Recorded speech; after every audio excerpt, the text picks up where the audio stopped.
Assalamualaikum warahmatullahi wabarakatuh. Saya Aspi Gilang Kasuma di sini akan menyelesaikan tugas UAS Sejarah Peradaban Islam. Ya, kan di sini dibuat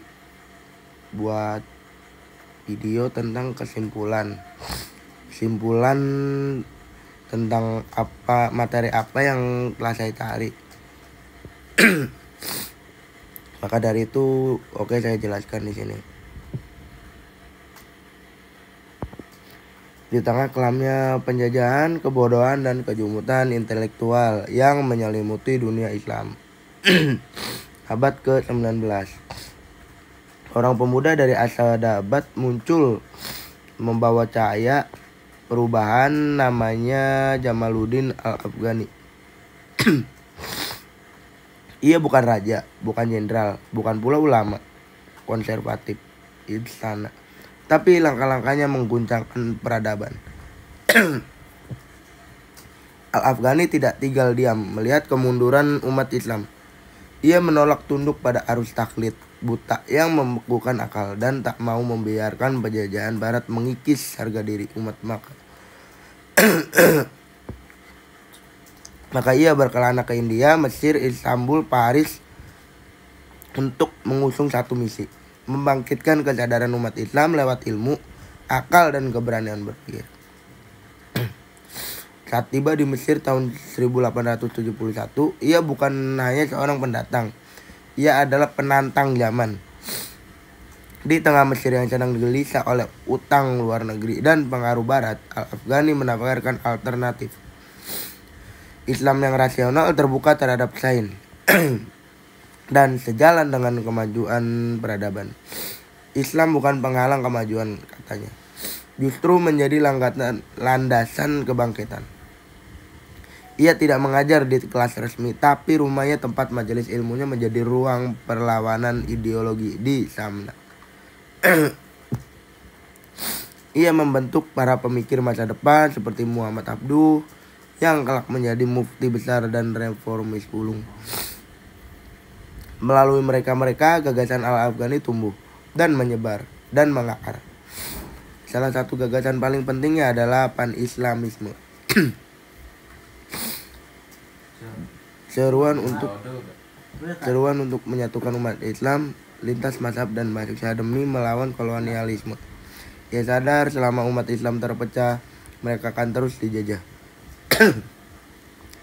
Maka ia berteriak lewat pena dan pidato. Kolonialisme memecah umat, maka umat harus bersatu untuk bangkit. Namun keberanian punya harga. Gagasan-gagasannya dianggap berbahaya. Ia dituduh sebagai penghasut, pengacau, dan bahkan penyusup. Ia diusir dari Mesir pada 1879 atas tekanan Inggris. Tapi pengusiran itu tak mampu mengusir pikirannya, karena ide tak bisa dibungkam. Di pengasingan, Al-Afghani tetap menulis bersama Abduh. Ia menerbitkan jurnal Al-Urwah Al-Wuthqa, sebuah majalah revolusioner yang menyebarkan semangat kebangkitan Islam ke seluruh dunia muslim. Ia berbicara tentang pentingnya pendidikan, kebebasan pers, dan perlunya ijtihad. Ia mengkritik pemimpin lalim, tapi juga menyentil umat yang malas berpikir. Baginya, umat Islam tak boleh jadi penonton sejarah. Mereka harus jadi pelaku. Al-Afghani wafat di Istanbul pada 1897 dalam kesepian pengawasan yang ketat. Tapi pemikirannya dia tidak ikut mati. Justru setelah kematiannya, gagasan-gagasannya meledak kemana-mana, melahirkan gerakan modernisme Islam yang memperjuangkan integrasi antara agama dan sains, antara iman dan kemajuan. Warisan intelektualnya menjadi pondasi bagi tokoh-tokoh besar seperti Muhammad Abduh di Mesir, Rashid Ridho di Suriah, Muhammad Iqbal di India, bahkan Ahmad Dahlan dan Agus Salim di Indonesia.